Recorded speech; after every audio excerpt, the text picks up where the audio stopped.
할머니, 빨리 도망치세요.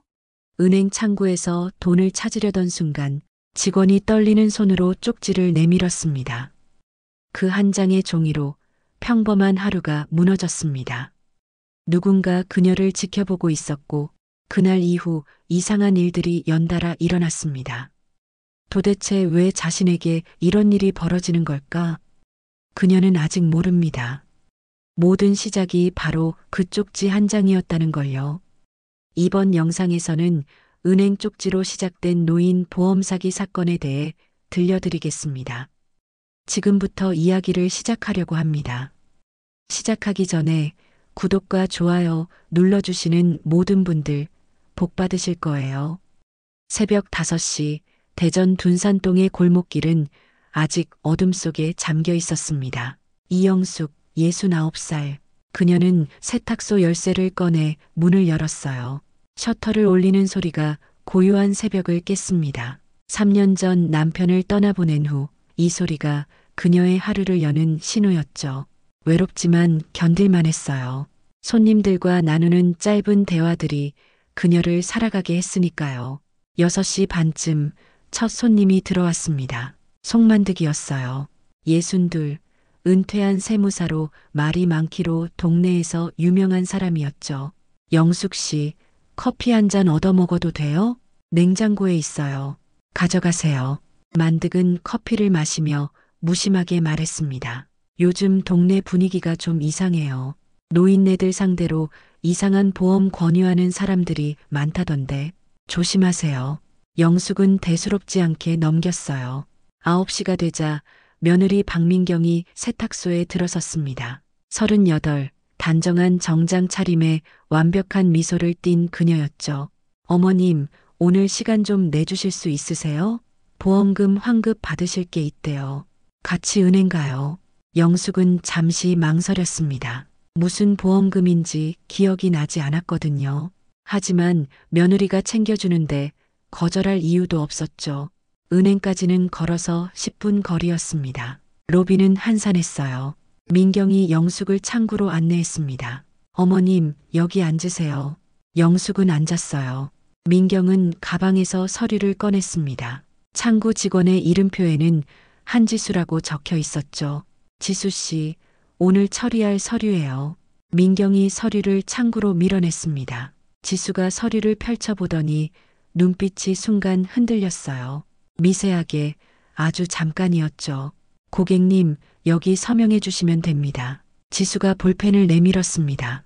그런데 그 순간 볼펜이 손에서 미끄러져 바닥으로 떨어졌어요. 지수가 황급히 몸을 숙여 볼펜을 주었습니다.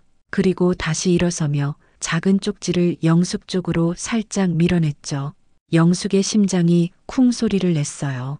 쪽지를 재빨리 집어들고 펼쳤습니다. 지금 당장 나가세요. 위험합니다. 손이 떨렸어요. 위험? 무슨 위험? 어머님, 괜찮으세요? 민경의 목소리가 들렸습니다. 영숙은 화들짝 놀라 고개를 들었어요. 민경이 내려다보고 있었습니다. 미소는 그대로였지만 눈빛만큼은 차갑게 식어 있었죠. 갑자기 배가 아파서 화장실 좀 다녀올게. 영숙이 급하게 자리에서 일어났습니다. 민경이 팔을 잡으려 했지만 영숙은 이미 창구를 벗어나 있었어요. 은행 밖으로 나온 영숙은 숨을 크게 들이마셨습니다. 심장이 미친 듯이 뛰었어요. 쪽지를 다시 펼쳐봤습니다. 지금 당장 나가세요. 위험합니다. 은행 직원은 왜 이런 경고를 한 걸까요? 민경은 늘 다정했는데요. 어머님, 민경의 목소리가 뒤에서 들렸습니다. 영숙은 쪽지를 주머니에 쑤셔 넣었어요. 왜 이러세요? 깜짝 놀랐잖아요. 민경이 다가오며 말했습니다. 얼굴에는 걱정이 가득했지만 영숙은 그 걱정이 진짜인지 알 수 없었어요. 미안해. 갑자기 속이 안 좋아서 병원 가보시는 게 좋겠어요. 괜찮아. 그냥 집에 가서 쉴게. 영숙은 민경의 손을 뿌리치고 걸음을 옮겼습니다. 빠르게 걸었어요. 뒤를 돌아보니 민경이 서서 그녀를 바라보고 있었습니다. 미소는 사라져 있었어요. 세탁소로 돌아오는 길, 영숙의 머릿속은 복잡했습니다. 쪽지, 민경, 위험, 모든 게 뒤섞여 혼란스러웠죠. 세탁소에 도착했습니다. 문을 잠그고 카운터에 주저앉았어요. 쪽지를 다시 봤습니다. 이건 장난이 아니었어요. 진짜 경고였죠. 저녁 6시 청소를 마치고 밖으로 나왔습니다. 셔터를 내리려는데 유리문에 이상한 표식이 보였어요. 하얀 분필로 그려진 X자 2개였습니다. 영숙은 손으로 표식을 닦아냈습니다. 하지만 완전히 지워지지 않았어요. 불안한 마음으로 셔터를 내렸죠. 위층으로 올라가 창밖을 내다봤습니다. 골목 끝에 검은색 차 한 대가 보였어요. 불은 꺼져 있었지만 누군가 안에 앉아 있는 것 같았습니다. 영숙은 서둘러 커튼을 닫았습니다. 심장이 빠르게 뛰었어요. 누군가 자신을 지켜보고 있었습니다. 침대에 누웠지만 잠은 오지 않았어요. 창밖에서 차 시동 소리가 들렸습니다. 검은 차가 떠나는 소리였죠. 하지만 영숙은 알았습니다. 그들이 다시 올 거라는 걸요. 긴 밤이 시작됐습니다. 다음 날 아침 영숙은 새벽 4시에 눈을 떴습니다. 어젯밤 거의 잠을 못 잤어요. 쪽지 생각, 민경의 차가운 눈빛, 그리고 검은 차, 모든 게 머릿속을 떠나지 않았죠. 식탁 위에 놓인 가방에서 통장을 꺼냈습니다. 은행 일이 찝찝해서 확인하고 싶었거든요. 최근 거래 내역을 천천히 훑어 내려갔어요. 어제 날짜, 출금, 2천만 원. 영숙의 손이 떨렸습니다. 자신은 돈을 찾지 않았어요. 은행 직원의 쪽지를 받고 황급히 나왔으니까요. 2천만 원. 3년 동안 모은 전부였습니다. 휴대폰을 집어들고 아들 진수에게 전화를 걸었습니다. 엄마, 이 새벽에 무슨 일이세요? 진수야, 큰일 났어. 통장에서 돈이 사라졌어.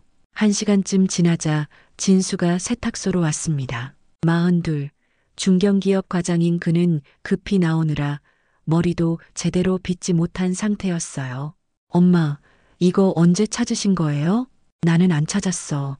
어제 은행 갔는데 갑자기 몸이 안 좋아서 그냥 나왔거든. 그럼 누가 찾아간 거예요? 그걸 내가 알아야지. 영숙의 목소리가 떨렸습니다. 진수는 한숨을 쉬었어요.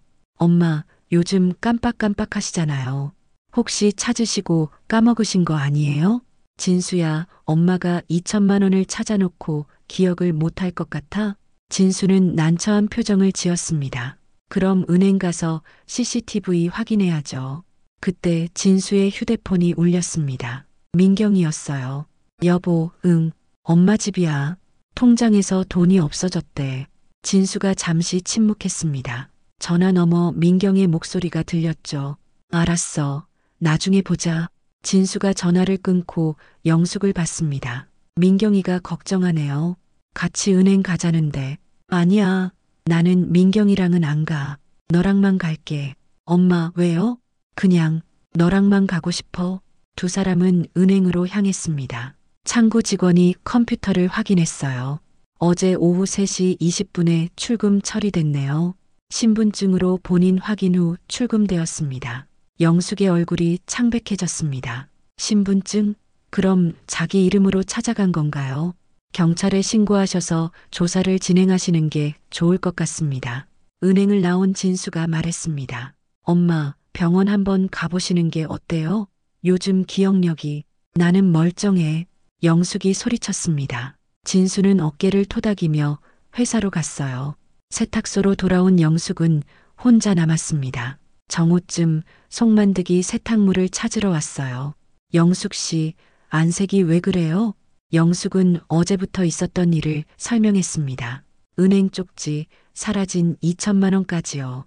영숙 씨, 제가 어제 말씀드렸던 거 기억하세요? 이상한 보험사요. 네, 기억해요. 그 회사 이름이 한영보험 컨설팅이에요. 요즘 노인들 상대로 수상한 짓을 한다는 소문이 자자해요. 통장이랑 신분증을 맡기라고 한대요. 만득이 주위를 살피며 목소리를 낮췄습니다. 그 회사 대표가 정태원이라는 사람이고 영숙의 얼굴이 하얗게 질렸어요. 제 며느리가 거기서 일해요. 만득의 눈이 커졌습니다. 영숙 씨, 지금 당장 경찰에 신고하세요. 조심하시고요. 만득이 떠난 뒤 영숙은 세탁소 CCTV를 확인했습니다. 이틀 전 새벽 2시 영상이었어요. 화면에 후드를 깊이 눌러 쓴 남자가 나타났습니다. 세탁소 앞에 멈춰 서더니 유리문에 하얀 분필로 X자를 그렸죠. 그리고 휴대폰을 꺼내 누군가에게 전화를 걸었습니다. 영숙은 영상을 USB에 저장했습니다. 증거가 필요했죠. 저녁이 됐습니다. 휴대폰이 울렸어요. 민경이었습니다. 어머님? 민경의 목소리가 들렸습니다. 평소처럼 부드러웠어요. 오늘 은행 일 들었어요. 많이 놀라셨죠? 제가 내일 시간 내서 같이 알아볼게요. 아니야, 괜찮아. 진수랑 처리할게. 어머님, 혹시 저한테 무슨 오해 있으세요? 아니야, 무슨 오해. 그냥 피곤해서. 그러세요? 그럼 홍삼차 갖다 드릴게요. 기억력에 좋아요. 영숙이 짧게 대답하고 전화를 끊었습니다. 홍삼차. 민경이 자꾸 가져다 주려는 그 홍삼차요. 창밖을 보니 골목 끝에 검은 차가 또 서 있었어요.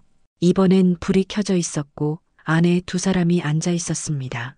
영숙은 커튼을 닫았습니다. 심장이 빠르게 뛰었어요. 누군가 자신을 감시하고 있었죠. 밤이 깊어졌습니다. 영숙은 침대에 누웠지만 잠들 수 없었어요. 귀를 기울였습니다. 밖에서 차 시동 소리가 들렸어요. 하지만 영숙은 알았습니다. 그들이 다시 올 거라는 걸요. 긴 밤이 계속됐습니다. 며칠이 지났습니다. 세탁소는 평소처럼 돌아갔지만 영숙의 마음은 평온하지 않았어요. 매일 밤 검은 차가 나타났고 낯선 표식도 계속 생겼습니다. 누군가 자신을 감시하고 있었죠. 어느 날 새벽 한 남자가 세탁물을 맡겼습니다. 30대 중반쯤 보이는 깡마른 체구에 선글라스를 낀 사람이었죠. 말수가 적었고 영수증을 받자마자 황급히 나갔어요. 영숙은 세탁물을 확인했습니다. 흰색 와이셔츠 한 벌이었어요. 깨끗해 보였죠. 하지만 소매 안쪽을 확인하는 순간 영숙의 손이 멈췄습니다. 붉은 얼룩이 묻어 있었어요. 작은 점들이 소매 안쪽 천에 스며들어 있었죠. 영숙은 얼룩을 자세히 들여다봤습니다. 이건 보통 때가 아니었어요. 피처럼 보였습니다. 영숙의 심장이 빠르게 뛰기 시작했어요. 손끝이 차가워졌죠. 이게 정말 피일까요? 만약 그렇다면 누구의 피인 걸까요? 다음 날 다른 사람이 옷을 찾으러 왔습니다. 40대 남자로 처음 맡긴 사람과는 전혀 다른 인상이었어요. 본인 옷이 맞으세요? 친구 대신 찾으러 왔어요. 남자는 세탁비를 내고 옷을 받았습니다. 그리고 문을 열고 나가려다 멈췄어요. 영숙을 돌아보며 말했죠. 아, 그리고 할머니. 이 일은 잊으시는 게 좋을 거예요. 영숙의 몸이 굳었습니다. 남자는 대답을 기다리지 않고 그냥 세탁소를 나갔어요. 영숙은 남자가 떠나는 걸 창문으로 지켜봤습니다. 남자는 골목 끝에 검은 차로 걸어갔어요. 차 문이 열리고 남자가 탔습니다. 차는 빠르게 사라졌죠. 그날 오후 단골 손님 백도연이 세탁소를 찾았습니다. 52, 동네에서 작은 법률사무소를 운영하는 변호사였어요. 세련된 옷차림에 차분한 말투를 가진 사람이었죠. 도연은 세탁물을 맡기며 영숙의 표정을 살폈습니다. 영숙 씨, 안색이 안 좋으신데요? 영숙은 주저하다가 도연에게 말했습니다. 이상한 세탁물이 들어왔어요. 핏자국 같은 게 묻어 있는데요. 도연은 진지하게 들었습니다. 그리고 조용히 조언했어요. 사진을 찍어두세요. 세상 일은 모르는 거니까요. 혹시 모르니 증거를 남겨두는 게 좋아요. 그럴까요? 네, 꼭 그러세요. 도연이 떠난 뒤 영숙은 휴대폰으로 와이셔츠를 찍었습니다. 얼룩 부분을 확대해서 여러 장 찍었어요. 그리고 옷은 비닐에 싸서 창고에 보관했죠. 셔츠 칼라 안쪽을 확인하다가 영숙은 한 가지를 더 발견했어요. 검은색 유성 매직으로 쓴 숫자가 있었습니다. 87지. 영숙은 그 숫자를 휴대폰 메모장에 적어뒀습니다. 무슨 의미인지는 몰랐지만 중요할 것 같았거든요. 저녁이 됐습니다. 민경에게서 전화가 왔어요.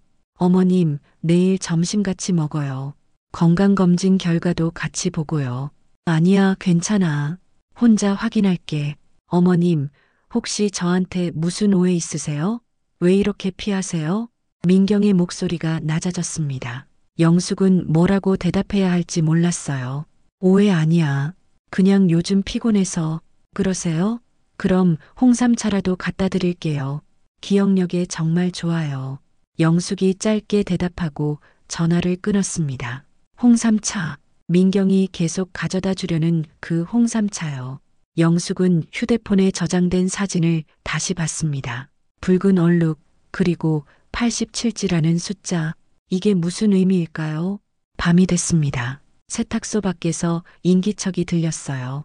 영숙은 불을 끄고 창틈으로 내다봤습니다. 낮에 옷을 찾아간 남자가 다시 서 있었어요.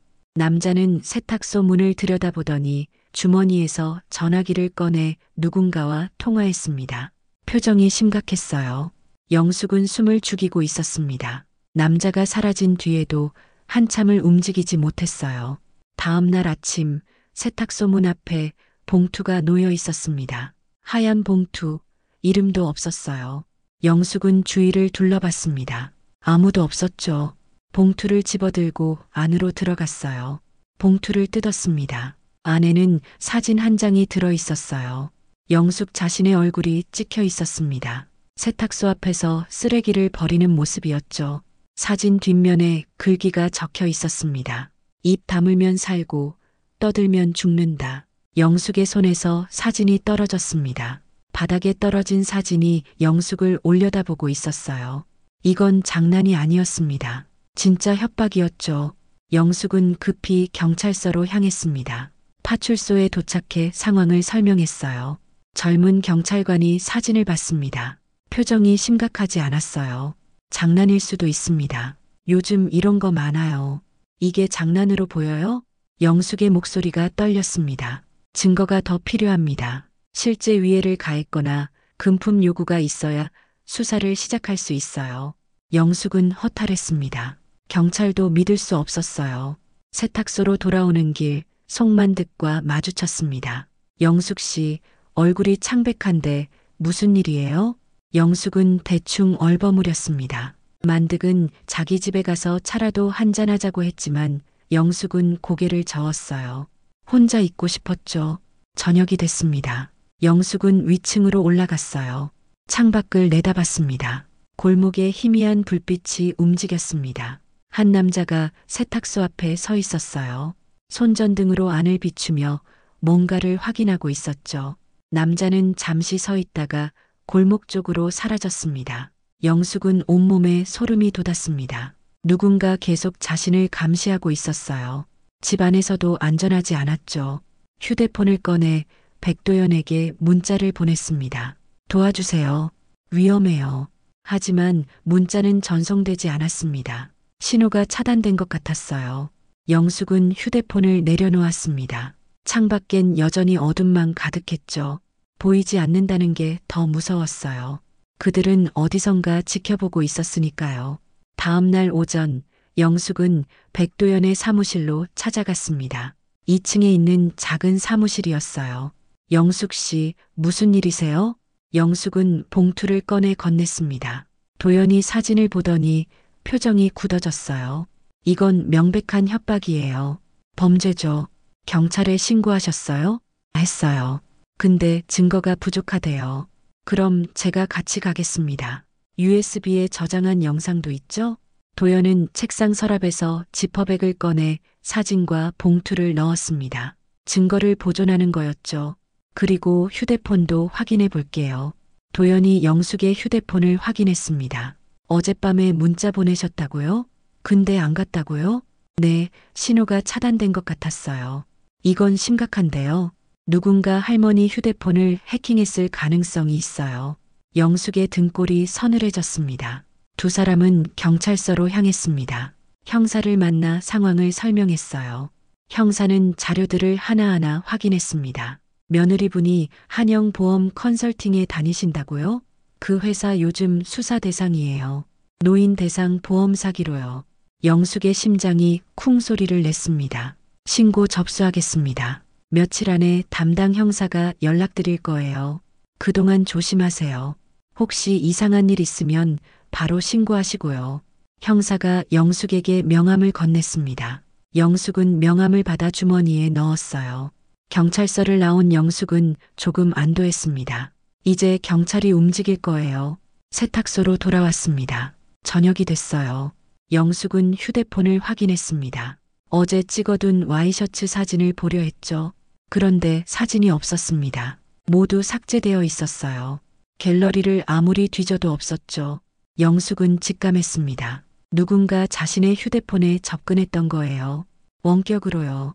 이제 증거가 하나도 남지 않았습니다. 하지만 다행히 창고에 실물 셔츠는 남아 있었어요. 그리고 USB에 CCTV 영상도 저장되어 있었죠. 밤이 깊어졌습니다. 영숙은 창밖을 내다봤어요. 골목은 조용했습니다. 하지만 이건 폭풍 전의 고요였어요. 곧 뭔가 일어날 거였습니다. 며칠이 지났습니다. 영숙은 조심스럽게 생활했어요. 민경과의 대화도 최소화했죠. 하지만 일상은 점점 무너지고 있었습니다. 어느 날 아침 세탁소 고객 명단이 사라졌습니다. 서랍에 넣어뒀던 노트가 통째로 없어진 거예요. 그 노트엔 단골 손님들의 이름과 전화번호가 적혀 있었죠. 20년간 모은 소중한 기록이었습니다. 영숙은 당황했어요. 누가 가져갔을까요? 송만득이 세탁물을 찾으러 왔을 때 물었습니다. 만득 씨, 혹시 누가 다녀갔어요? 만득이 생각하더니 말했습니다. 아, 어제 민경 씨 친구가 왔었어요. 명단 좀 보여달라길래 잠깐 빌려줬는데요. 금방 돌려줄 거라고 했어요. 영숙의 몸이 굳었습니다. 민경이 명단을 가져간 거였어요. 왜요? 무엇 때문에요? 제가 잘못했나요? 만득이 걱정스러운 얼굴로 물었습니다. 영숙은 아니라고 했지만 목소리가 떨렸어요. 만득이 나간 뒤 영숙은 민경에게 전화를 걸었습니다. 명단을 왜 가져갔어? 어머님, 보험 고객 관리 때문이에요. 혹시 가입 안 하신 분들 계시면 안내해 드리려고요. 민경은 당황하지 않고 대답했습니다. 허락도 받지 않고 가져간 것에 대해선 한마디도 없었어요. 저녁 민경이 세탁소를 찾아왔습니다. 명단을 돌려주러 왔다며 노트를 내밀었어요. 그리고 홍삼차를 또 가져왔죠. 어머님 매일 드세요. 건강에 좋아요. 민경이 친절하게 웃었습니다. 영숙은 받아들였어요. 거절할 수가 없었죠. 민경이 간 뒤 영숙은 홍삼차를 끓였습니다. 물이 끓고 차봉지를 넣었어요. 향이 올라왔습니다. 보통 홍삼차와는 조금 다른 냄새였어요.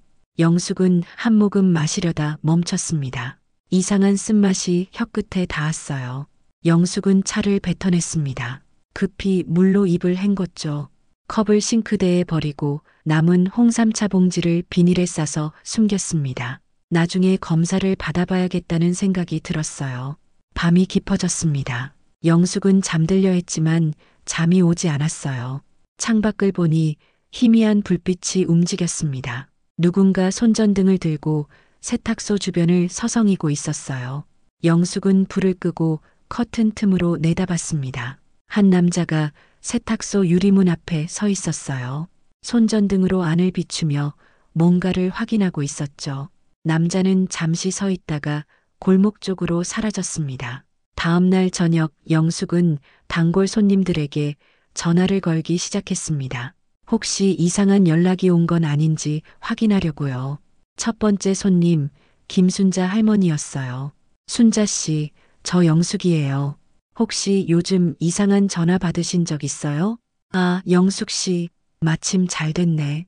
오늘 이상한 전화가 왔어요. 보험 환급 받을 수 있다면서 은행에 같이 가자고 하더라고요. 근데 느낌이 이상해서 거절했어요. 영숙의 심장이 쿵 소리를 냈습니다. 잘하셨어요, 순자 씨. 절대 그런 전화 받지 마세요. 사기예요. 영숙은 다른 손님들에게도 연달아 전화를 걸었습니다. 대부분 비슷한 이야기였어요. 보험 환급, 은행 방문 권유, 모두 사기 전화였죠. 영숙은 떨리는 손으로 형사 박철수에게 전화를 걸었습니다. 형사님, 큰일 났어요. 제 고객 명단이 사라졌고 손님들한테 사기 전화가 가고 있어요. 뭐라고요? 지금 바로 조치하겠습니다. 일단 할머니는 손님들한테 계속 연락하세요. 사기 전화 받지 말라고요.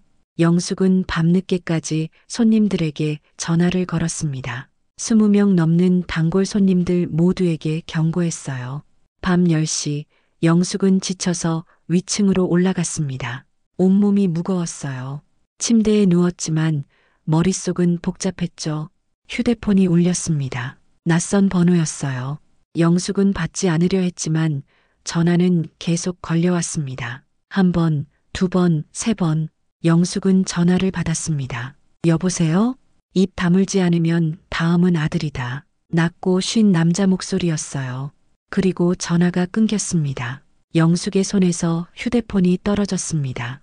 바닥에 떨어진 휴대폰이 덜그럭 소리를 냈어요.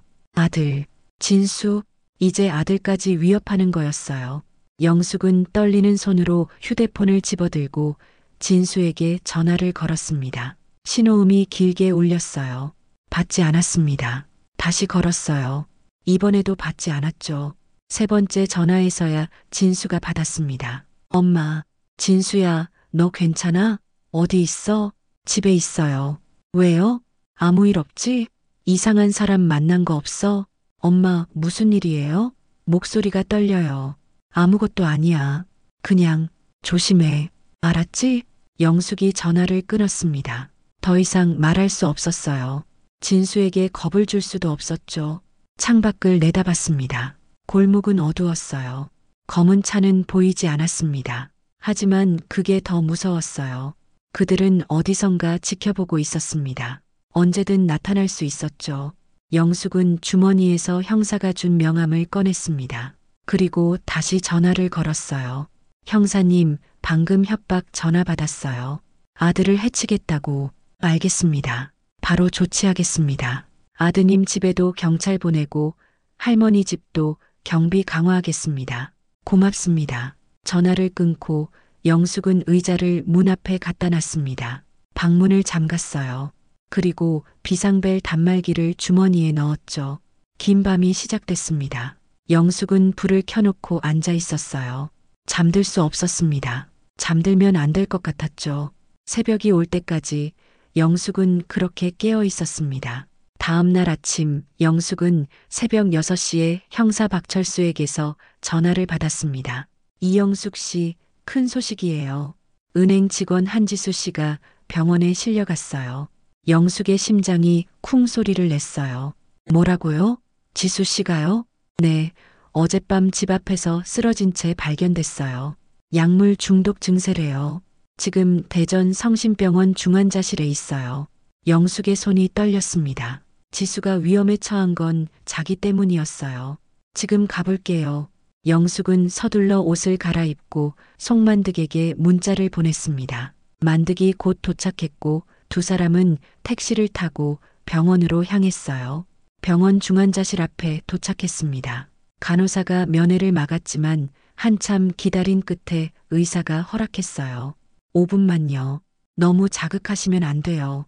지수가 침대에 누워 있었습니다. 산소 마스크를 쓰고 있었고 여러 기계가 연결되어 있었어요.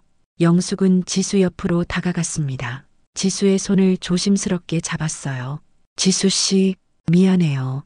지수의 눈꺼풀이 미세하게 떨렸습니다. 천천히 눈을 떴어요. 초점 없는 눈빛이었지만 영숙을 알아보는 것 같았죠. 지수가 마스크를 살짝 들어 올렸습니다. 영숙이 도와줬어요. 할머니, 들어야 해요. 말하지 마요. 힘들잖아요. 아니에요. 그 여자가 2명을 죽였어요. 영숙의 몸이 굳었습니다. 우리 엄마도 그중 1명이에요. 뭐라고요? 증거는 없어요. 하지만 확신해요. 보험금 노리고 살인을. 지수의 목소리가 점점 약해졌습니다. 조직은 커요. 보험사, 요양원, 병원까지 다 연결되어 있어요. 영숙의 등골이 서늘해졌습니다. 노인들을 타깃으로, 치매로 만들고 재산 빼앗고 결국 죽여요. 지수의 눈에서 눈물이 흘러내렸습니다. 할머니, 조심하세요. 혼자 싸우지 마세요. 간호사가 들어왔습니다. 영숙은 지수의 손을 놓고 병실을 나왔어요. 복도에서 만득이 기다리고 있었습니다. 어때요? 살인이래요. 민경이가 2명을 죽였다고. 영숙의 목소리가 떨렸습니다. 만득의 얼굴이 굳어졌어요. 영숙은 급히 형사 박철수에게 전화를 걸었습니다. 형사님, 지수 씨가 깨어났어요. 민경이가 살인을 저질렀다고 해요. 뭐라고요? 살인이요? 네, 지수 씨 어머니를 포함해서 2명이래요. 보험금을 노리고요. 증거가 있나요? 지수 씨는 없다고 했어요. 하지만 확신한대요. 박 형사가 한숨을 쉬었습니다. 증거 없이는 수사하기 어려워요. 하지만 일단 조사는 해보겠습니다. 병원을 나온 2사람은 세탁소로 돌아왔습니다. 가는 길에 영숙의 휴대폰이 울렸어요. 아들 진수였습니다. 엄마 어디세요? 병원에 다녀오는 길이야. 어디 아프세요? 아니야, 지인 면회하러 갔었어. 진수가 잠시 침묵했습니다. 그리고 말했어요. 엄마, 민경이가 어제 경찰서에 또 갔다 왔어요. 영숙의 심장이 빨리 뛰기 시작했습니다. 그래, 네, 조사받았대요. 근데 민경이는 아무것도 모른대요. 진수야, 민경이 말을 다 믿지 마. 알았지? 엄마, 대체 무슨 일이에요? 나중에 다 알게 될 거야. 지금은 너만이라도 안전해야 해. 영숙이 전화를 끊었습니다. 세탁소에 도착했습니다. 오후가 됐어요. 영숙은 은행에 가기로 결심했습니다. 쪽지를 건넨 직원 한지수를 처음 만났던 그곳이요. 하지만 지수는 병원에 있었죠. 대신 영숙은 은행 지점장을 만났습니다. 저희 직원 한지수가 할머니를 도와드렸다고 들었습니다. 무슨 일이신지 말씀해 주시겠어요? 영숙은 그동안 있었던 일을 설명했습니다. 은행 쪽지, 사라진 돈, 협박까지요. 지점장은 심각한 표정으로 들었습니다. 한지수 직원이 어머니를 구하려다 다친 거군요. 저희가 CCTV 자료를 경찰에 제출하겠습니다. 그날 창구에 계셨던 분들 신원도 확인해 보겠습니다. 고맙습니다. 세탁소로 돌아온 영숙은 혼자 남았습니다. 저녁이 됐어요. 정오쯤 낯선 남자 한 명이 세탁소에 들어왔습니다. 정장을 입고 있었고 선글라스를 끼고 있었어요. 이영숙 씨 맞으시죠? 네, 그런데요. 남자가 주머니에서 명함을 꺼내 내밀었습니다. 한영보험 컨설팅 부장 김태준. 영숙의 얼굴이 하얗게 질렸습니다. 한영보험, 정태원의 회사였어요. 무슨 일로 오셨어요? 박민경 씨 때문에 왔어요. 민경 씨가 할머니 때문에 곤란해지셨거든요. 그게 무슨 소리예요? 할머니가 이상한 소문을 퍼뜨리고 계시잖아요. 그만하시는 게 좋을 거예요. 나가세요. 영숙의 목소리가 떨렸습니다. 남자가 비웃듯 웃었어요. 나이 드신 분이 사고라도 나면 안 되잖아요. 조심하세요. 영숙은 주머니에서 비상벨 단말기를 꺼내 버튼을 눌렀습니다. 경찰 불렀어요. 나가지 않으면 불법 침입으로 신고할 거예요. 남자의 미소가 사라졌습니다. 후회하실 겁니다, 할머니. 남자는 그 말을 남기고 세탁소를 나갔습니다. 검은 차가 골목 끝에 서 있었어요. 남자가 차에 타자 차는 빠르게 사라졌죠. 10분 뒤 경찰이 도착했습니다. 박 형사와 김 형사였어요. 무슨 일이에요? 한영보험에서 사람이 왔어요. 협박하려고요. 영숙이 떨리는 목소리로 설명했습니다. 김태준이요? 그 사람 정태원의 오른팔이에요. 아주 위험한 사람이죠. 박 형사의 얼굴이 굳어졌어요. 할머니, 이제 더 이상 혼자 계시면 안 돼요. 우리가 보호 조치를 취하겠습니다. 오늘 밤부터 경찰이 세탁소 앞에서 대기할 거예요. 영숙은 조금 안도했습니다. 저녁이 됐습니다. 세탁소 밖에는 경찰차가 주차되어 있었어요. 영숙은 위층으로 올라가 창밖을 내다봤습니다. 경찰차가 보였어요. 조금은 안심이 됐습니다. 하지만 여전히 불안했어요. 밤 9시 영숙의 휴대폰이 울렸습니다. 낯선 번호였어요. 여보세요? 할머니, 마지막 경고예요. 내일까지 생각해보세요. 경찰한테 거짓말했다고 하시고 모든 진술 철회하세요. 그럼 모두 안전할 거예요. 김태준의 목소리였습니다. 안 돼요. 절대 못해요. 그럼 후회하실 거예요. 전화가 끊겼습니다. 영숙은 떨리는 손으로 박 형사에게 전화를 걸었어요. 형사님, 김태준한테 협박 전화 받았어요. 알겠습니다. 바로 조치하겠습니다. 영숙은 창밖을 다시 내다봤습니다. 경찰차가 여전히 있었어요. 하지만 곧 뭔가 일어날 것 같았습니다. 긴 밤이 시작됐습니다. 그날 밤 영숙은 잠을 이루지 못했습니다. 경찰이 세탁소 앞에서 교대로 순찰 중이라지만 그녀의 가슴은 내내 두근거렸습니다. 창밖에는 가로등 불빛이 희미하게 깜빡였고 그 불빛이 마치 누군가의 시선처럼 느껴졌습니다. 내가 너무 예민해진 걸까? 영숙은 창문 커튼을 살짝 열었습니다. 골목 끝에는 검은 승용차 한 대가 서 있었습니다. 엔진은 꺼져 있었지만 운전석 안쪽에서 무언가 반짝이는 게 보였어요. 사람의 눈이었을까요? 아니면 착각이었을까요? 그녀는 조용히 커튼을 닫았습니다. 잠시 후 휴대폰이 진동했습니다.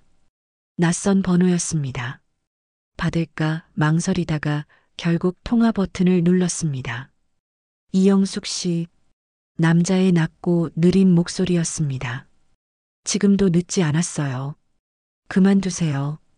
누구세요? 당신이 무슨 말을 했는지 우리는 다 알아요. 뚝. 전화가 끊겼습니다. 영숙은 휴대폰을 내려놓으며 숨을 고르려 했습니다. 그때 문득 세탁기 안에서 물 떨어지는 소리가 뚝 끊겼습니다. 기계는 꺼져 있었는데 물소리는 분명 났습니다. 그녀는 천천히 뒤를 돌아봤습니다. 바닥에는 젖은 발자국이 있었습니다. 현관에서 안쪽으로 이어진 분명한 두 개의 발자국. 누가? 영숙의 목소리가 떨렸습니다. 그녀는 급히 경찰에게 전화를 걸었습니다. 형사님, 세탁소 안에 누가 다녀간 것 같아요. 물기 있는 발자국이 있어요. 잠깐만요. 문은 잠겨 있었나요? 잠겨 있었어요. 분명히. 바로 가겠습니다. 10분도 안 돼 형사 박철수와 김정민이 도착했습니다. 형광등 불빛 아래 그들은 바닥을 살폈습니다. 발자국이 희미하네요. 물청소 자국처럼 보여요. 문은 손상 없어요. 박 형사가 말했다. 누군가 열쇠로 들어왔을 가능성이 있습니다. 영숙의 몸이 굳었습니다. 그럼 복사한 열쇠가 있는 거예요? 가능하죠. 세탁소 열쇠 혹시 잃어버린 적 있나요? 없어요. 아마도요. 박 형사가 눈빛을 굳혔습니다. 할머니, 이건 단순 협박이 아닙니다. 지금은 심리전을 걸고 있는 거예요. 겁을 주려는 거죠. 영숙은 의자에 앉아 고개를 숙였습니다. 그래도 무섭네요. 누가 들어왔다 나갔다고 생각하니. 오늘은 저희가 계속 지켜볼 겁니다. 혹시라도 다시 전화가 오면 바로 알려주세요.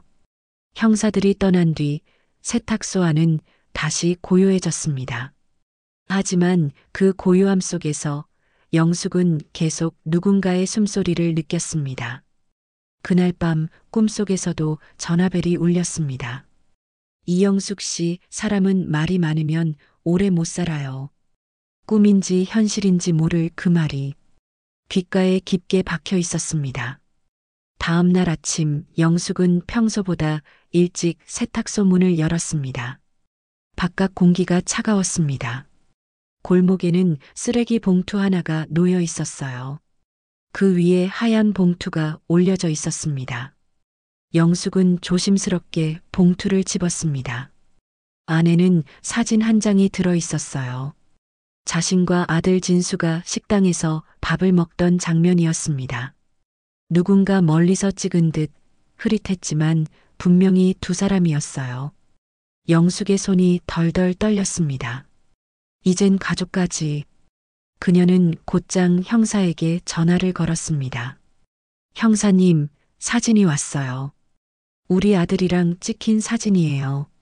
지금 바로 보관하세요. 지문 채취해야 합니다. 그들은 심리적으로 몰아붙이고 있습니다. 절대 혼자 다니지 마세요. 전화를 끊고 영숙은 세탁소 문을 닫았습니다. 그녀는 의자에 앉아 한참을 멍하니 있었습니다. 이제 진짜 끝을 봐야겠구나. 두려움은 여전했지만 마음속 어딘가에 조용한 결심이 피어올랐습니다. 무너질 순 없었습니다. 송만득의 안부도 지수의 고통도 아들의 안전도 이대로 잊혀질 수 없었습니다. 그녀는 눈을 감고 천천히 중얼거렸습니다. 겁먹지 말자. 이번엔 내가 끝까지 간다. 창밖으로 이른 햇살이 비쳤습니다. 하지만 그 따뜻한 빛 속에서도 불안의 그림자는 사라지지 않았습니다. 그녀는 알고 있었습니다. 이 싸움은 이제 시작이라는 걸. 다음 날 아침 영숙은 새벽 6시에 형사 박철수에게서 전화를 받았습니다. 이영숙 씨, 큰 소식이에요. 은행 직원 한지수 씨가 병원에 실려갔어요. 영숙의 심장이 쿵 소리를 냈어요. 뭐라고요? 지수 씨가요? 네, 어젯밤 집 앞에서 쓰러진 채 발견됐어요. 약물 중독 증세래요. 영숙의 손이 떨렸습니다. 지수가 위험에 처한 건 자기 때문이었어요. 어느 병원이에요? 대전 성심병원이요. 중환자실에 있어요. 면회는 안 되는데 지금 가볼게요. 영숙이 전화를 끊고 서둘러 옷을 갈아입었습니다. 송만득에게 문자를 보냈어요. 지수 씨가 병원에 실려갔어요. 같이 가주실 수 있어요? 10분 뒤 만득이 세탁소로 왔습니다. 두 사람은 택시를 타고 병원으로 향했어요. 병원에 도착했습니다. 중환자실은 3층이었어요. 엘리베이터를 타고 올라가 복도를 걸었습니다. 중환자실 앞에는 간호사 데스크가 있었죠. 저기요, 한지수 씨 면회하러 왔는데요. 영숙이 간호사에게 말했습니다. 간호사가 고개를 저었어요. 지금 면회 안 돼요. 상태가 위중해서요. 그럼 언제쯤 면회할 수 있나요? 의사 선생님이 허락해야 해요. 일단 기다리세요. 영숙과 만득은 복도 의자에 앉아 기다렸습니다. 1시간쯤 지났을까요? 의사가 중환자실에서 나왔어요. 영숙이 다가갔습니다. 선생님, 한지수 씨 상태가 어떤가요? 의사가 영숙을 봤습니다. 보호자세요? 아니요, 지인이에요. 상태가 심각합니다. 약물 중독이 맞는데 어떤 약물인지 정확히 모르겠어요. 혼합물인 것 같아요. 의사의 표정이 어두웠습니다. 깨어날 수 있나요? 지금으로선 알 수 없어요. 다행히 빨리 발견해서 응급처치는 했는데 지켜봐야 해요. 영숙은 가슴이 무너지는 것 같았어요. 지수가 자기 때문에 이렇게 된 거였죠. 잠깐이라도 볼 수 있을까요? 영숙이 간절하게 물었습니다. 의사가 잠시 생각하더니 고개를 끄덕였어요. 5분만요. 너무 자극하시면 안 돼요. 의사가 중환자실 문을 열어줬습니다. 영숙은 조심스럽게 안으로 들어갔어요. 지수가 침대에 누워 있었습니다. 산소 마스크를 쓰고 있었고 여러 기계가 연결되어 있었어요. 모니터에서 심박수가 표시되고 있었죠. 영숙은 지수 옆으로 다가갔습니다. 지수의 손을 조심스럽게 잡았어요. 지수 씨, 미안해요. 내 잘못이에요. 영숙의 목소리가 떨렸습니다. 그때 지수의 눈꺼풀이 미세하게 떨렸어요. 천천히 눈을 떴습니다. 초점 없는 눈빛이었지만 영숙을 알아보는 것 같았어요. 지수가 마스크를 살짝 들어 올리려 했습니다. 영숙이 도와줬어요. 할머니, 지수의 목소리가 가늘게 나왔습니다. 말하지 마요. 힘들잖아요. 아니에요. 들어야 해요. 지수가 힘겹게 말을 이었습니다. 그 여자가 2명을 죽였어요. 영숙의 몸이 굳었습니다. 우리 엄마도 그중 1명이에요. 뭐라고요? 영숙의 목소리가 떨렸습니다. 지수가 계속 말했어요. 증거는 없어요. 하지만 확신해요. 보험금, 노리고, 살인을. 지수의 목소리가 점점 약해졌습니다. 영숙은 지수의 손을 꼭 잡았어요. 지수 씨, 힘내요. 우리가 꼭 밝혀낼게요. 지수가 고개를 살짝 끄덕였습니다. 그리고 다시 말했어요. 조직은 커요. 보험사, 요양원, 병원까지 다 연결되어 있어요. 영숙의 등골이 서늘해졌습니다. 얼마나 큰 조직이란 말인가요? 노인들을 타깃으로, 치매로 만들고 재산 빼앗고 결국 죽여요. 지수의 눈에서 눈물이 흘러내렸습니다. 할머니, 조심하세요. 혼자 싸우지 마세요. 알았어요. 걱정 마요. 영숙이 지수의 눈물을 닦아줬습니다. 지수가 힘없이 웃었어요. 그리고 눈을 감았습니다. 간호사가 들어왔습니다. 이제 나가셔야 해요. 영숙은 지수의 손을 놓고 병실을 나왔습니다. 복도에서 만득이 기다리고 있었어요. 어때요? 살인이래요. 민경이가 2명을 죽였다고. 영숙의 목소리가 떨렸습니다. 만득의 얼굴이 굳어졌어요. 정말요? 그럼 경찰한테 바로 알려야죠. 두 사람은 복도 끝으로 가서 형사 박철수에게 전화를 걸었습니다. 형사님, 지수 씨가 깨어났어요. 민경이가 살인을 저질렀다고 해요. 전화 너머로 박 형사의 목소리가 긴장했습니다. 뭐라고요?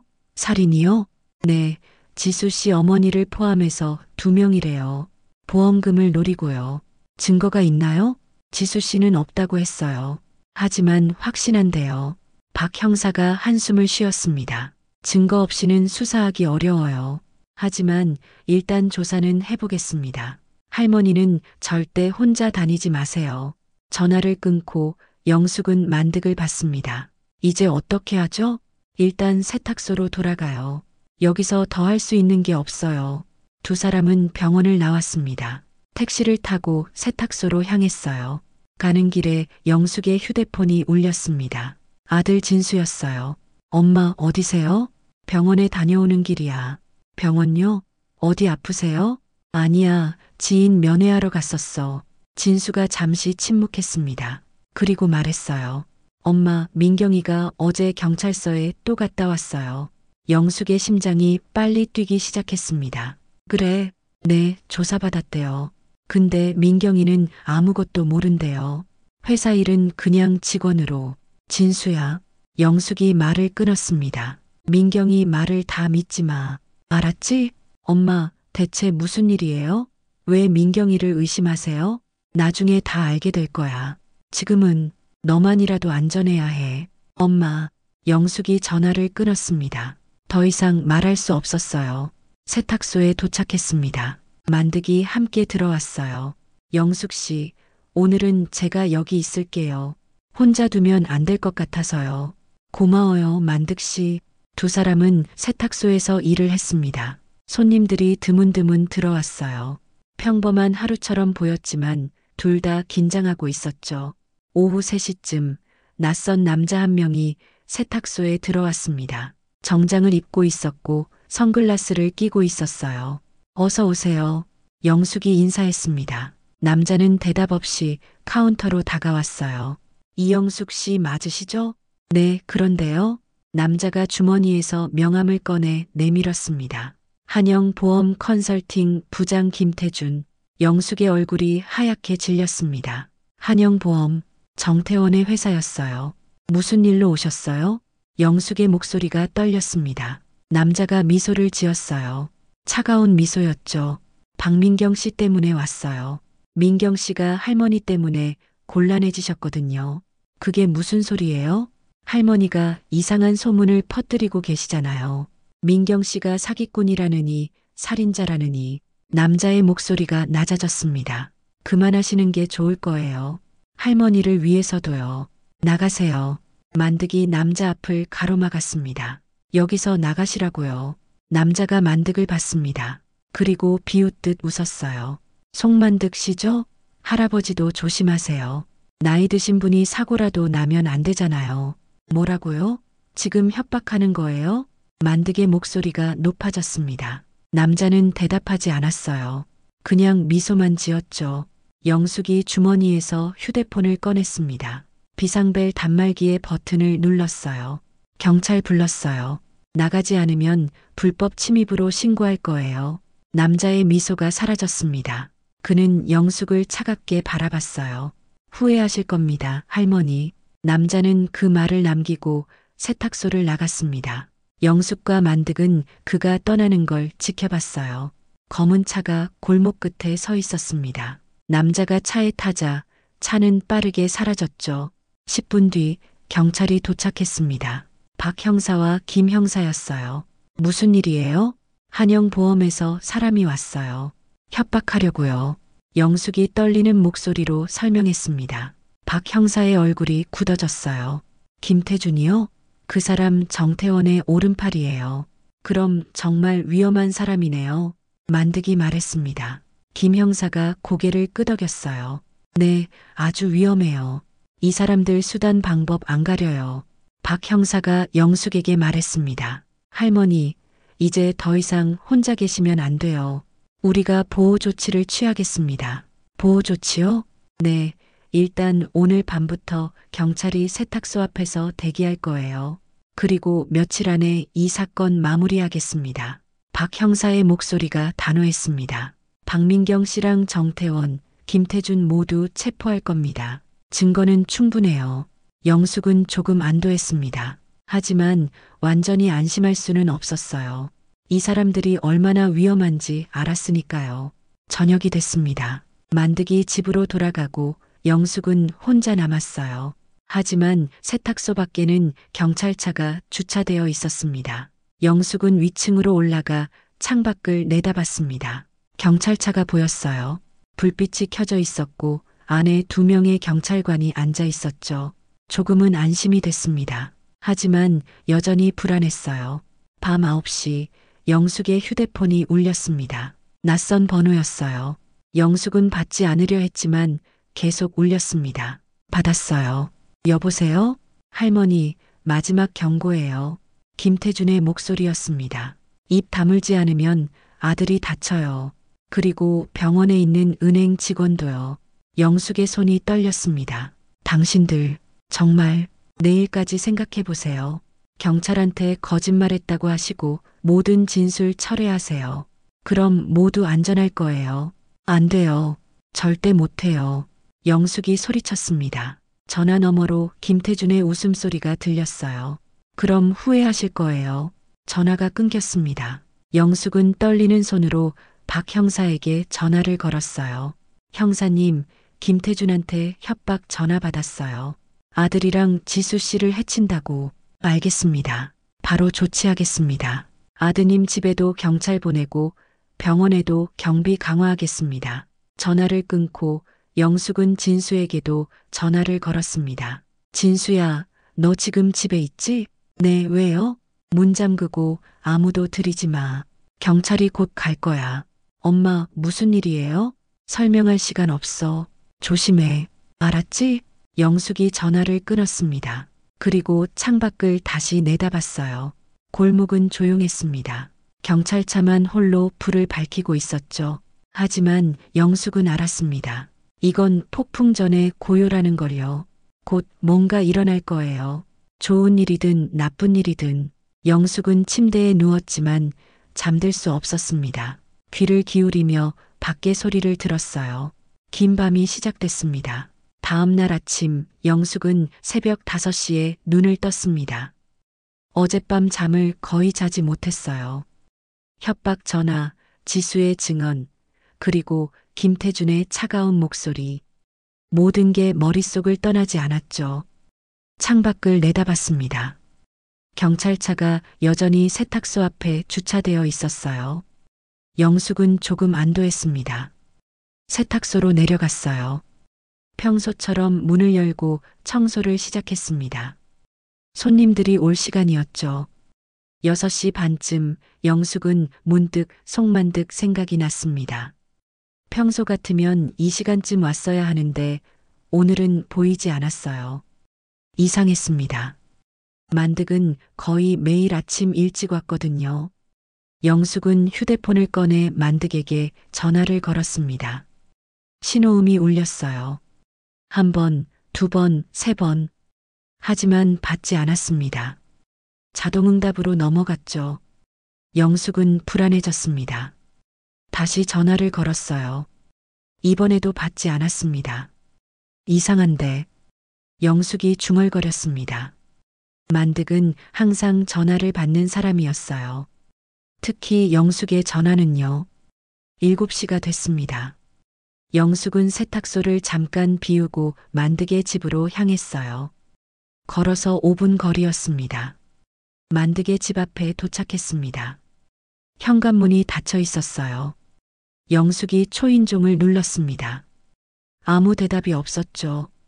다시 눌렀어요. 여전히 대답이 없었습니다. 만득 씨, 저 영숙이에요. 영숙이 소리쳤습니다. 하지만 집안은 조용했어요. 영숙은 문손잡이를 돌려봤습니다.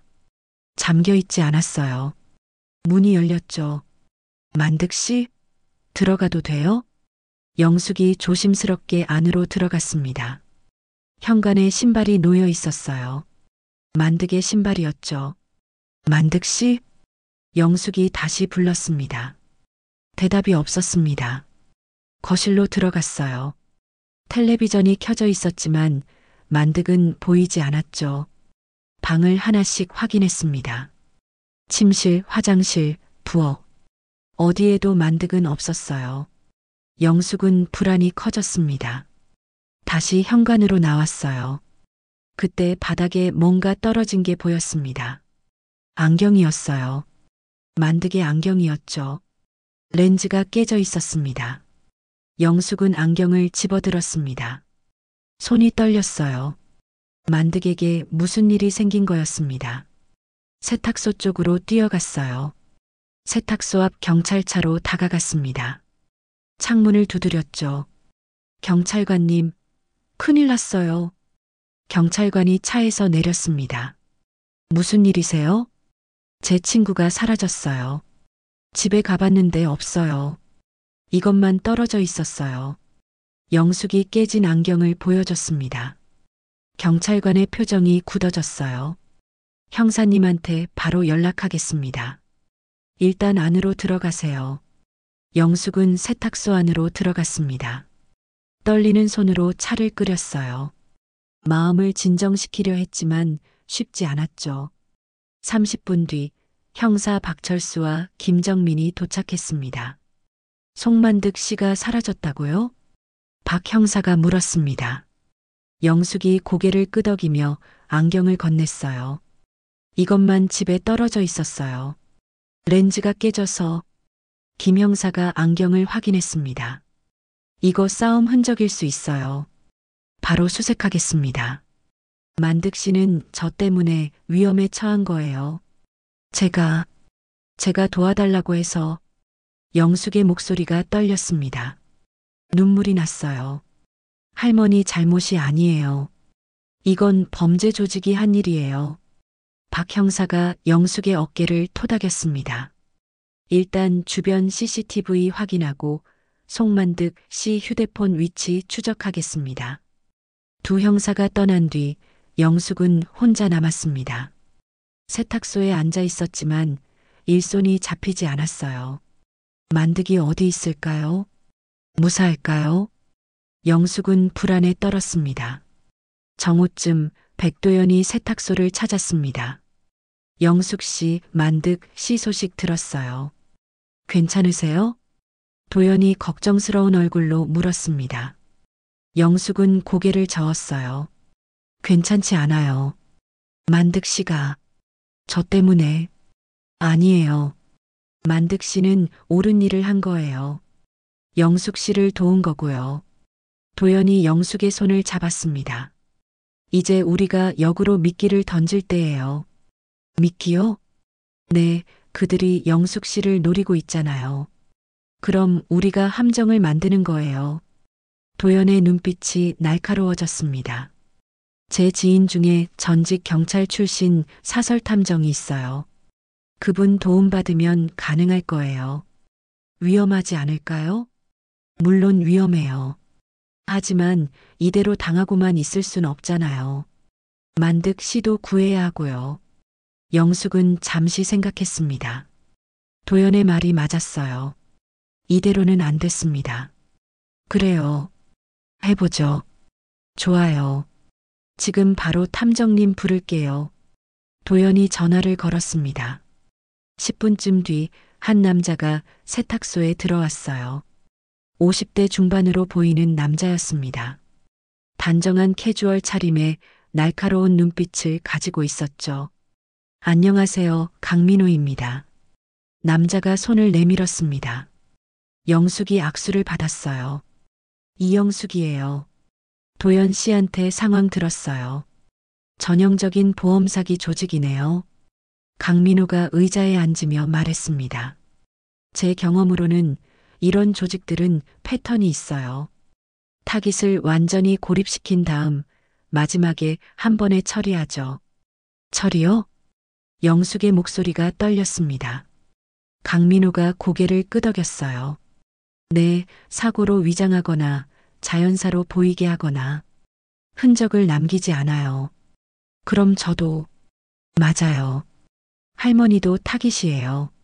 아마 곧 움직일 겁니다. 강민호의 목소리가 낮아졌습니다.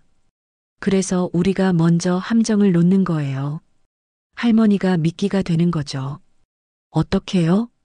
간단해요. 할머니가 집에 혼자 있다는 소문을 내는 겁니다. 경찰도 철수했다고요. 그럼 그들이 올 거예요.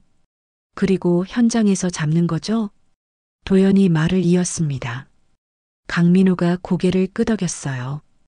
네, 제가 몰래카메라 여러 개 설치하겠습니다. 천장, 선반, 시계 안쪽까지요. 모든 각도에서 촬영되게요. 음성도 녹음되나요? 물론이죠. HD 화질의 음성까지 완벽하게 녹음됩니다. 강민호가 가방에서 작은 카메라들을 꺼냈습니다. 정말 작았어요. 눈에 잘 띄지 않을 크기였죠. 경찰이랑도 협조해야 해요. 할머니가 위험하면 바로 들어올 수 있게요. 도연이 말했습니다. 영숙은 고개를 끄덕였어요. 형사님한테 연락할게요. 영숙이 박 형사에게 전화를 걸었습니다. 상황을 설명하자 박 형사가 동의했어요. 알겠습니다. 우리도 대기하고 있겠습니다. 할머니 안전이 최우선이에요. 강민호는 오후 내내 세탁소에 카메라를 설치했습니다. 천장 구석, 선반 뒤, 시계 안쪽, 화분 사이. 총 6개의 카메라가 곳곳에 숨겨졌어요. 다 됐어요. 이제 모니터링 시스템만 연결하면 돼요. 강민호가 노트북을 켜고 화면을 보여줬습니다. 6개의 화면이 나뉘어 세탁소 구석구석이 보였어요. 이제 소문을 내야 해요. 도연이 말했습니다. 제가 할게요. 영숙이 말했습니다. 그녀는 몇몇 단골 손님들에게 전화를 걸었어요. 네, 경찰이 철수했어요. 이제 괜찮대요. 네, 오늘 밤부터 혼자 있어요. 영숙은 일부러 불안한 목소리로 말했습니다. 소문은 빠르게 퍼질 거예요. 그리고 조직의 귀에도 들어갈 거죠. 저녁 7시 경찰차가 세탁소 앞에서 떠났습니다. 물론 멀리서 대기하고 있을 거예요. 하지만 겉으로는 철수한 것처럼 보였죠. 도연과 강민호도 세탁소를 나갔습니다. 영숙은 혼자 남았어요. 할머니, 무전기 가지고 계세요. 위험하면 바로 알려주세요. 강민호가 작은 무전기를 건넸습니다. 영숙이 주머니에 넣었어요. 그리고 이건 호신용이에요. 도연이 호루라기를 건넸습니다. 소리나면 우리가 바로 들어올게요. 고마워요, 둘 다. 영숙이 진심으로 말했습니다. 두 사람이 나가고 영숙은 문을 잠갔어요. 위층으로 올라갔습니다. 창밖을 내다봤어요. 골목은 조용했습니다. 너무 조용했죠. 영숙은 침대에 앉았습니다. 무전기를 꺼내 확인했어요. 강민호의 목소리가 들렸죠. 할머니, 들리세요? 네, 들려요. 좋아요. 저희는 맞은편 건물에 있어요. 모니터로 지켜보고 있을게요. 알겠어요. 영숙은 무전기를 내려놓고 기다렸습니다. 시간이 천천히 흘렀어요. 8시, 9시, 10시.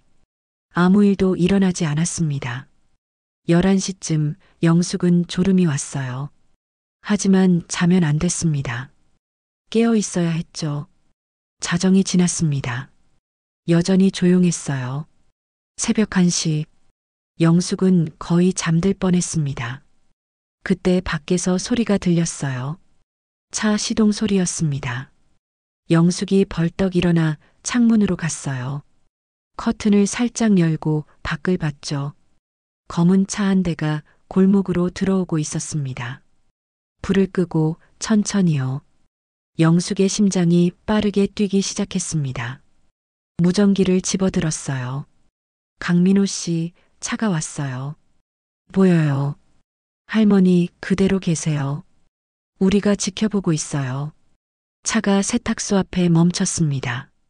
문이 열리고 두 남자가 내렸어요. 후드를 쓰고 있었죠. 남자들이 세탁소 문으로 다가왔습니다. 문손잡이를 돌려봤어요. 잠겨 있었죠. 한 남자가 주머니에서 뭔가를 꺼냈습니다. 도구였어요. 자물쇠를 따는 도구였죠. 영숙은 숨을 죽였습니다. 손에 땀이 났어요. 남자가 자물쇠를 따기 시작했습니다. 몇 초 후 딸깍 소리가 났어요. 문이 열렸죠. 두 남자가 세탁소 안으로 들어왔습니다. 천천히 조용하게요. 영숙은 침대 옆에 숨었습니다. 심장이 미친 듯이 뛰었어요. 아래층에서 발소리가 들렸습니다. 남자들이 세탁소 안을 둘러보고 있었어요. 위층에 있을 거야. 한 남자의 목소리가 들렸습니다. 발소리가 계단으로 향했어요. 영숙은 무전기를 움켜쥐었습니다. 호루라기도 준비했죠. 계단을 오르는 소리가 들렸습니다. 점점 가까워졌어요.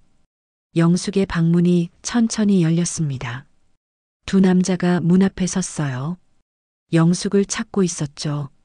영숙은 침대 뒤에서 숨을 죽이고 있었습니다. 여기 없는데? 한 남자가 말했습니다. 화장실 봐. 다른 남자가 화장실 문을 열었어요. 영숙은 없었죠. 침대 밑이나 옷장 안 봐. 남자들이 방 안을 뒤지기 시작했습니다. 영숙은 지금이라고 생각했어요. 호루라기를 입에 물고 세게 불었습니다. 삐익. 날카로운 소리가 방 안을 가득 채웠어요. 남자들이 깜짝 놀라 뒤를 돌아봤습니다. 영숙이 침대 뒤에서 나타났어요. 그 순간 아래층에서 문이 부서지는 소리가 들렸습니다. 경찰이다. 손들어. 박 형사의 목소리가 울렸습니다. 발소리가 계단을 올라왔어요. 두 남자가 당황했습니다. 도망치려 했지만 이미 늦었어요. 경찰들이 방으로 들어왔습니다. 남자들을 제압했죠. 영숙은 그 광경을 보며 주저앉았습니다. 다리에 힘이 풀렸어요. 강민호와 도연도 올라왔습니다. 할머니, 괜찮으세요? 도연이 영숙을 부축했습니다. 영숙은 고개를 끄덕였어요. 네, 괜찮아요. 박 형사가 남자들을 수갑을 채웠습니다. 너희들 누가 보냈어? 남자들은 대답하지 않았어요. 하지만 이미 모든 게 녹화되었습니다. 이제 증거가 확실해요. 불법 침입 협박, 모든 게 다요. 김 형사가 말했습니다. 영숙은 안도의 한숨을 쉬었습니다. 하지만 아직 끝나지 않았어요. 만득을 찾아야 했죠. 그리고 민경과 정태원을 체포해야 했습니다. 긴 밤이 지나고 새벽이 밝아오고 있었습니다. 새벽 4시 경찰서 조사실이었습니다. 체포된 두 남자가 각각 다른 방에서 조사를 받고 있었어요. 영숙은 복도 의자에 앉아 기다리고 있었죠. 도영과 강민호가 옆에 있었습니다. 할머니, 물 드실래요? 도연이 자판기에서 물을 뽑아 건넸습니다. 영숙이 받아서 한 모금 마셨어요. 고마워요. 잠시 뒤 박 형사가 조사실에서 나왔습니다. 표정이 밝았어요. 풀었어요. 한 놈이 다 풀었어요. 정말요?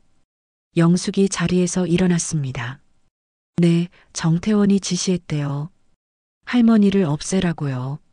그리고 송만득 씨 위치도 알아냈어요.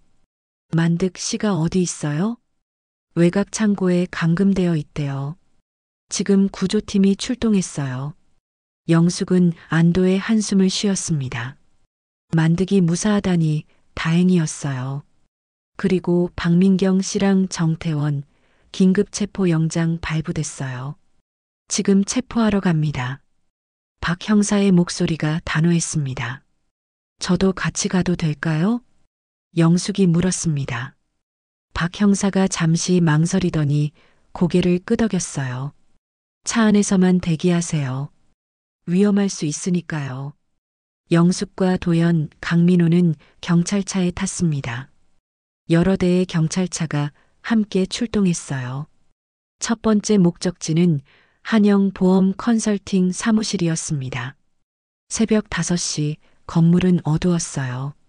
하지만 3층 사무실에만 불이 켜져 있었죠. 경찰들이 건물로 들어갔습니다. 영숙은 차 안에서 지켜봤어요. 10분쯤 지나자 경찰들이 한 남자를 끌고 나왔습니다. 정태원이었어요. 50대 중반 정장을 입은 남자였죠. 수갑이 채워져 있었습니다. 정태원은 화를 내며 소리쳤어요. 이게 무슨 짓이에요? 영장이라도 있어요? 영장 여기 있습니다.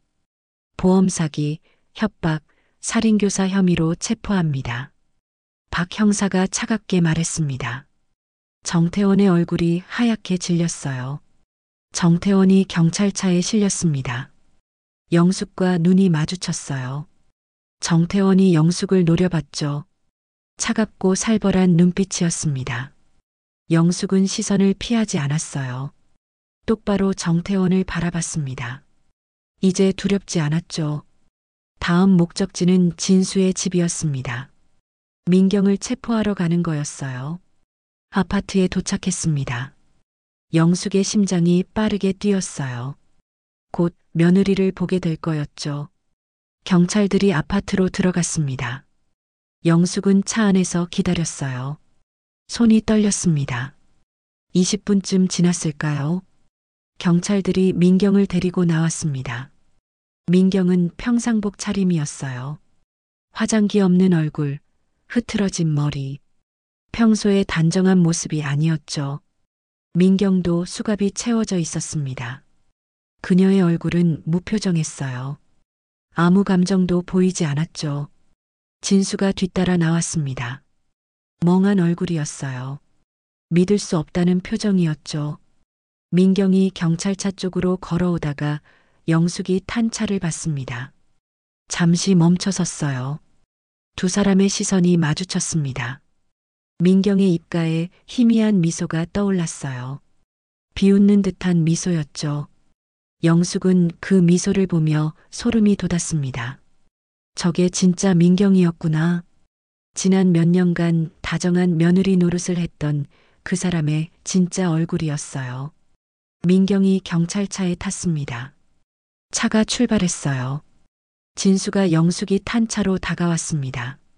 창문을 두드렸어요. 영숙이 창문을 내렸죠. 엄마.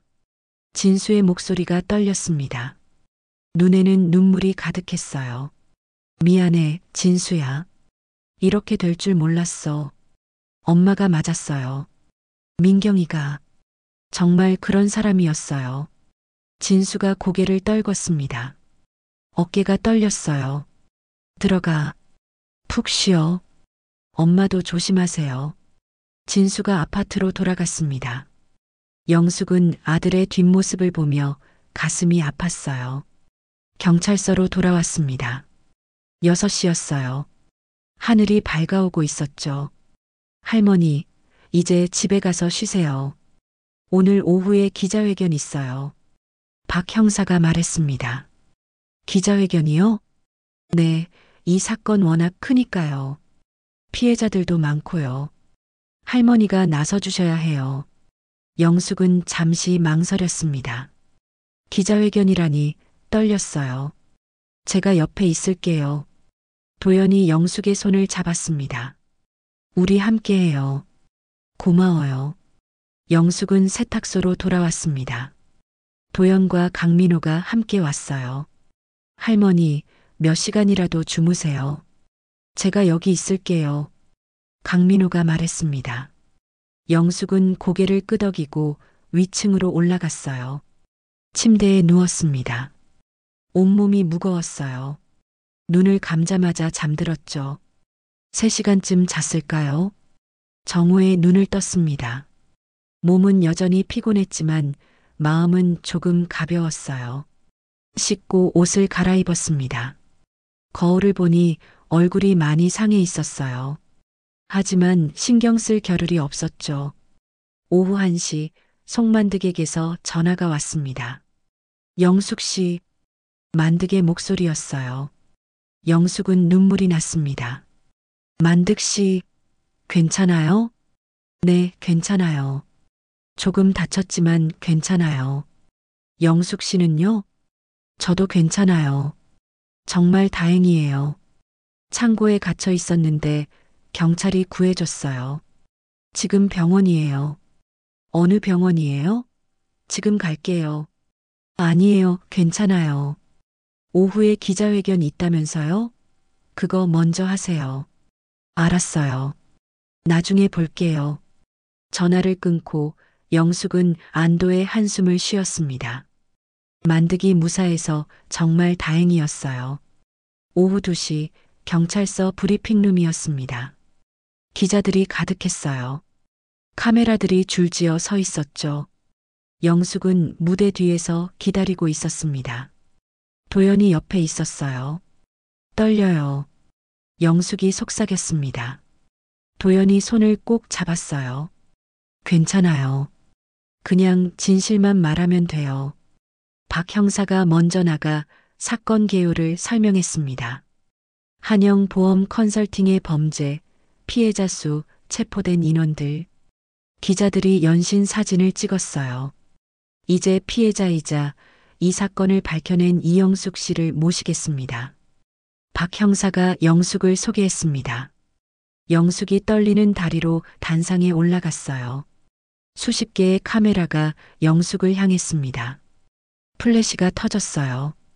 영숙은 잠시 눈이 부셨죠. 마이크 앞에 섰습니다. 심호흡을 했어요. 안녕하세요. 저는 이영숙입니다. 영숙의 목소리가 떨렸습니다. 하지만 계속 말했어요. 저는 대전 둔산동에서 작은 세탁소를 운영하는 평범한 할머니입니다. 며칠 전까지만 해도 저는 평온한 삶을 살고 있었어요. 영숙이 잠시 말을 멈췄습니다. 눈물이 났지만 참았어요. 하지만 제 며느리가 저를 속이고 있었어요. 보험 사기 조직의 일원으로 제 재산을 빼앗으려 했죠. 기자들이 웅성거렸습니다. 영숙은 계속했어요. 은행 직원 한지수 씨가 쪽지로 저를 구해줬어요. 그녀의 어머니도 같은 피해를 당했거든요. 하지만 지수 씨는 저를 돕다가 약물 중독으로 병원에 실려갔어요. 영숙의 목소리가 떨렸습니다. 제 친구 송만득 씨도 저를 도와주다가 납치됐어요. 다행히 무사히 구조됐지만요. 영숙이 눈물을 닦았습니다. 저는 말하고 싶어요. 노인이라고 쉽게 속일 수 있다고 생각하지 말라고. 우리도 싸울 수 있어요. 포기하지 않으면 정의는 늦게라도 온다고요. 영숙의 말에 박수가 터져 나왔습니다. 기자들이 일어서서 박수를 쳤어요. 질문 받겠습니다. 한 기자가 손을 들었습니다. 며느리를 의심하게 된 계기가 뭔가요? 은행에서 받은 쪽지였어요.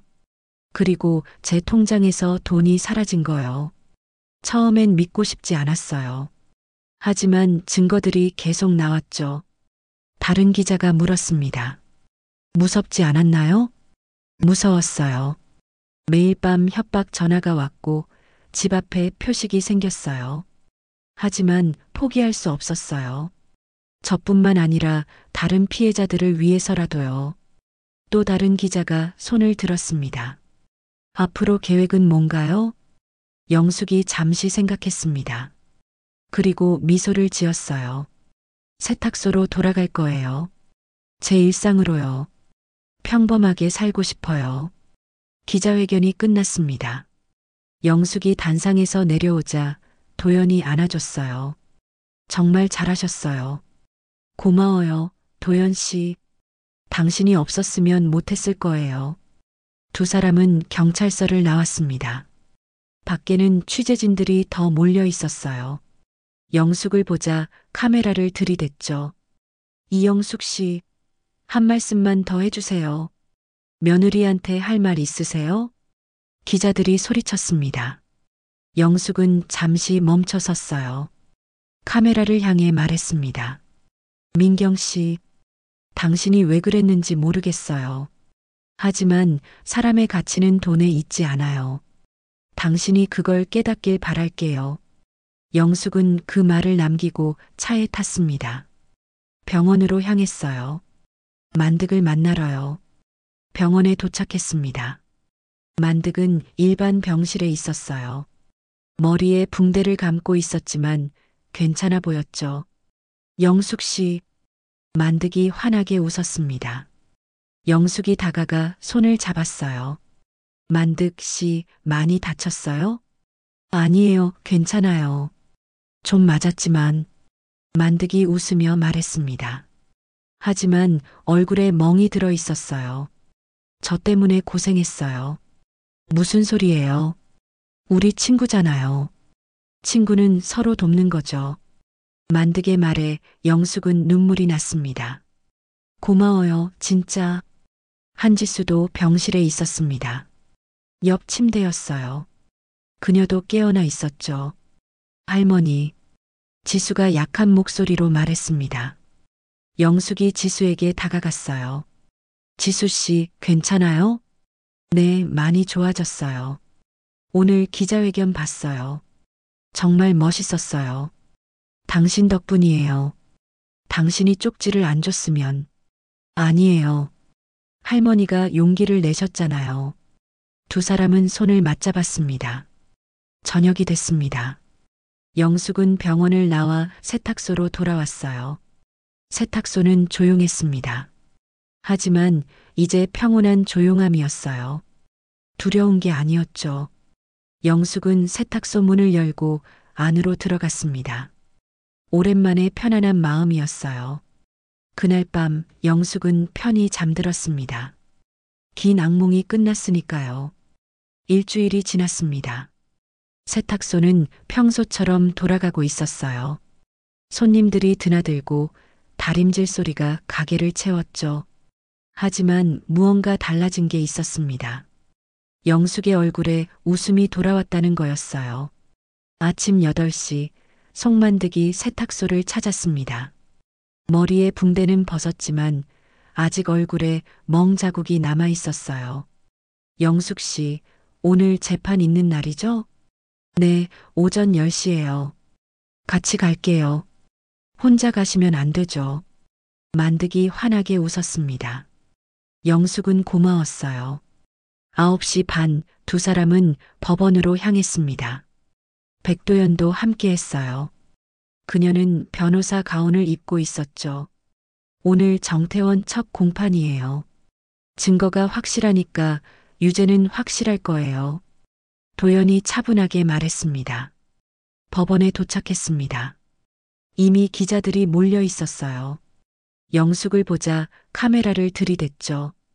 이영숙 씨, 오늘 심경이 어떠세요? 정태원을 직접 보시는 건데 두렵지 않으세요? 기자들이 질문을 쏟아냈습니다. 영숙은 침착하게 대답했어요. 두렵지 않아요. 진실은 밝혀졌으니까요. 법정에 들어갔습니다. 방청석에 앉았어요. 잠시 뒤 정태원이 입장했습니다. 수갑과 포승줄에 묶인 채였어요. 50대 중반, 한때는 위풍당당했을 그 남자는 이제 초라해 보였죠. 정태원의 시선이 영숙에게 향했습니다. 영숙은 피하지 않았어요. 똑바로 바라봤죠. 재판이 시작됐습니다. 검사가 기소 내용을 낭독했어요. 피고인 정태원은 2020년부터 2025년까지 한영보험 컨설팅을 통해 노인들을 상대로 보험 사기를 저질렀습니다. 피해자는 총 15명, 피해액은 3억 원이 넘습니다. 방청석에서 웅성거림이 들렸어요. 또한 피고인은 피해자들을 협박하고 일부는 살해한 것으로 의심됩니다. 한지수 씨 모친의 경우 급성 심근경색으로 사망했으나 정황상 약물 투여 의혹이 있습니다. 검사의 목소리가 법정을 채웠습니다.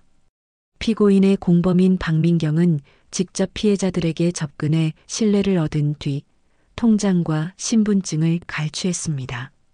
이영숙 씨의 경우도 마찬가지였습니다. 영숙은 그 말을 들으며 주먹을 쥐었어요. 민경의 얼굴이 떠올랐죠. 재판장이 정태원에게 물었습니다. 피고인, 기소 내용을 인정합니까? 정태원이 잠시 침묵했습니다. 그리고 입을 열었어요. 인정합니다. 방청석이 술렁였습니다. 정태원이 모든 걸 인정한 거였어요. 하지만 저도 어쩔 수 없었습니다. 사업이 망하고 빚에 쪼들려서 피고인, 변명은 듣고 싶지 않습니다. 재판장이 단호하게 말했습니다. 당신의 범죄로 얼마나 많은 사람들이 고통받았는지 아십니까? 노인들의 평생 재산을 빼앗고 심지어 목숨까지 빼앗았습니다. 정태원이 고개를 숙였습니다. 증인 신문이 시작됐습니다. 첫 번째 증인은 한지수였어요. 지수가 증인석에 섰습니다.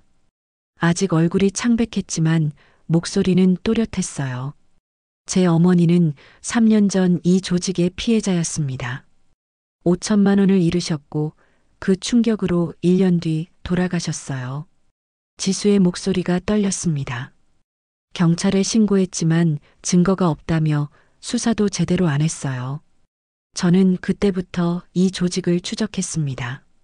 그리고 이영숙 할머니를 통해 결국 밝혀낼 수 있었어요. 지수가 정태원을 바라봤습니다. 당신 때문에 제 어머니가 돌아가셨어요. 절대 용서할 수 없어요. 지수의 눈에서 눈물이 흘러내렸습니다. 방청석 곳곳에서 흐느끼는 소리가 들렸어요. 다음 증인은 영숙이었습니다. 영숙이 증인석에 섰어요. 심장이 빠르게 뛰었지만 침착함을 유지했죠. 검사가 물었습니다. 이영숙 씨, 피고인의 며느리인 박민경과는 어떤 관계였습니까? 며느리였어요. 아들과 결혼한 지 5년 됐죠. 민경 씨를 신뢰했습니까?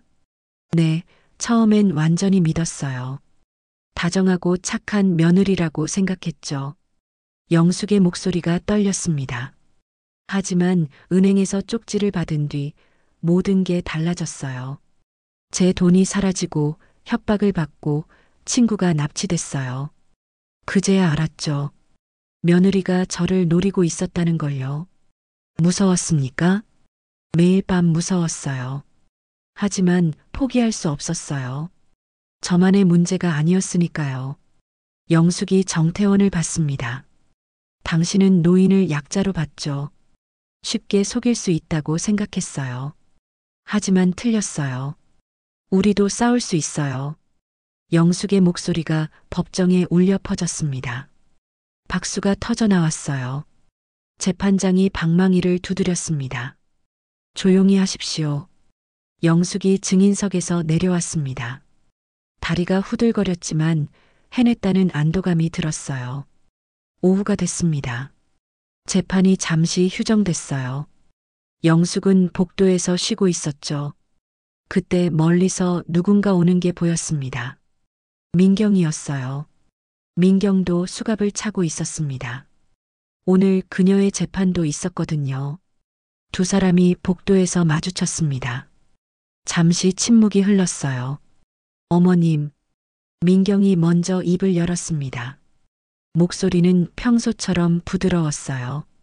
하지만 영숙은 이제 속지 않았죠. 이제 그만 불러요. 난 당신 시어머니가 아니에요. 영숙이 차갑게 말했습니다. 민경이 쓴웃음을 지었어요. 왜 그랬어요? 영숙이 물었습니다. 돈 때문이었어요? 아니면 다른 이유가 있었어요? 민경이 잠시 생각하더니 대답했습니다. 처음엔 돈 때문이었어요. 하지만 나중엔 습관이 됐어요. 노인들을 속이는 게요. 민경의 목소리에는 후회가 없었습니다. 영숙은 소름이 돋았어요. 당신 사람이 아니야. 어머님도 저를 믿으셨잖아요. 5년 동안이나요. 민경이 비웃었습니다. 영숙은 더 이상 말하고 싶지 않았어요. 돌아섰죠. 어머님, 민경이 다시 불렀습니다. 영숙이 뒤돌아봤어요. 후회해요. 조금은요. 민경의 목소리가 낮아졌습니다. 하지만 영숙은 믿지 않았어요. 그저 연기일 뿐이었죠. 오후 3시 선고가 있었습니다. 재판장이 판결문을 낭독했어요. 피고인 정태원, 보험 사기, 협박, 살인교사 등의 혐의로 징역 25년을 선고합니다. 방청석에서 박수가 터져 나왔습니다. 정태원은 고개를 떨궜어요. 피고인 박민경, 보험 사기, 협박 등의 혐의로 징역 15년을 선고합니다. 민경도 형을 받았습니다. 그녀는 아무 표정 변화가 없었어요. 재판이 끝났습니다. 영숙은 법정을 나왔어요. 밖에는 기자들이 기다리고 있었죠. 이영숙 씨, 판결에 만족하십니까? 며느리한테 마지막으로 한 말이 있으세요? 영숙은 카메라를 향해 말했습니다. 만족해요. 정의가 실현됐으니까요. 민경 씨한테는 교도소에서 반성하길 바랄게요. 영숙은 그 말을 남기고 법원을 나왔습니다. 며칠이 지났습니다. 세탁소는 다시 평범한 일상으로 돌아왔어요. 손님들이 오고 영숙은 세탁물을 받았죠. 어느 날 오후 아들 진수가 세탁소를 찾았습니다. 오랜만이었어요. 엄마, 진수가 조심스럽게 말했습니다.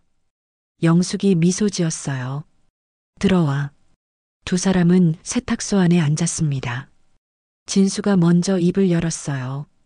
엄마, 정말 미안해요. 민경이를 의심하지 못해서, 엄마 말을 안 믿어서. 괜찮아. 내가 어떻게 알았겠어. 영숙이 아들의 손을 잡았습니다. 이제 끝났어. 다시 시작하면 돼. 엄마는 어떻게 그렇게 강하세요? 진수가 눈물을 글썽이며 물었습니다. 강한 게 아니야. 그냥 포기하지 않았을 뿐이야. 영숙이 웃었습니다. 진수도 따라 웃었어요. 저 이혼 절차 시작했어요. 그래, 내 결정을 존중해. 엄마 앞으로 자주 올게요. 세탁소 일도 도와드리고. 고마워, 진수야. 두 사람은 오랜만에 편안한 시간을 보냈습니다. 일주일 뒤 세탁소 간판이 새로 달렸습니다. 오래된 간판이 낡아서 교체한 거였어요. 송만득과 백도연이 간판 달기를 도와줬습니다. 한지수도 병원에서 퇴원해 함께했어요. 새 간판에는 이렇게 쓰여 있었습니다. 깨끗이 끝까지. 좋은데요? 의미심장해요. 만득이 웃으며 말했습니다. 영숙도 웃었어요. 세탁물도 진실도 결국엔 깨끗하게 드러나니까요. 네 사람은 함께 웃었습니다. 햇살이 따뜻했어요. 그날 저녁 영숙은 세탁소를 정리했습니다. 하루 일과를 마무리하는 익숙한 일이었죠. 유리문을 닫고 바닥을 쓸고 다림질대를 정리했어요. 모든 게 제자리로 돌아왔습니다. 위층으로 올라가 창밖을 내다봤습니다. 골목은 평화로웠어요. 검은 차도 낯선 사람도 없었죠. 영숙은 침대에 누웠습니다. 오랜만에 편안한 마음이었어요. 눈을 감았습니다. 긴 악몽은 끝났어요. 이제 다시 시작이었죠. 평범한 하지만 소중한 일상의 시작. 다음 날 아침 영숙은 새벽 5시에 일어났습니다. 평소처럼요. 세탁소로 내려가 문을 열었어요. 셔터를 올리는 소리가 골목에 울렸죠. 첫 손님이 들어왔습니다. 영숙은 환한 미소로 맞이했어요. 어서 오세요. 손님이 세탁물을 내밀었습니다. 영숙이 받으며 물었어요. 언제 찾으러 오실 거예요? 모레요. 알겠습니다. 깨끗하게 해드릴게요. 영숙은 세탁물을 정리하며 생각했습니다. 살아있다는 것, 싸워서 이겼다는 것, 그게 얼마나 귀한 일인지요. 햇살이 세탁소 안으로 들어왔습니다. 먼지가 빗속에서 춤을 췄어요. 다림질 소리가 리듬을 탔죠. 일상이 돌아왔습니다. 영숙은 조용히 중얼거렸습니다. 고맙다고. 살아있어서, 이겨내서, 다시 시작할 수 있어서. 그렇게 새로운 하루가 시작됐습니다. 평범하지만 빛나는 하루가. 이영숙 할머니의 이야기는 여기서 끝이 납니다. 하지만 이건 단지 한 사람의 이야기가 아니에요. 2024년 노인 대상 보험 사기 피해액은 400억 원을 넘었습니다. 대부분 평생 모은 재산을 잃었지만 신고율은 30%도 되지 않습니다. 두렵기 때문이에요. 믿었던 사람에게 배신당했다는 수치심, 그리고 어디에 도움을 청해야 할지 몰라서죠. 혼자가 아닙니다. 도움이 필요하다면 금융감독원 1332, 경찰청 182, 한국소비자원 1372로 연락하세요. 영숙 할머니는 오늘도 새벽 5시 세탁소 셔터를 올리며 하루를 시작할 겁니다. 세탁물도 진실도 결국엔 깨끗하게 드러나니까요. 여러분의 관심이 다음 이야기를 만듭니다. 구독과 좋아요, 그리고 알림 설정 잊지 마세요. 끝까지 들어주셔서 감사합니다.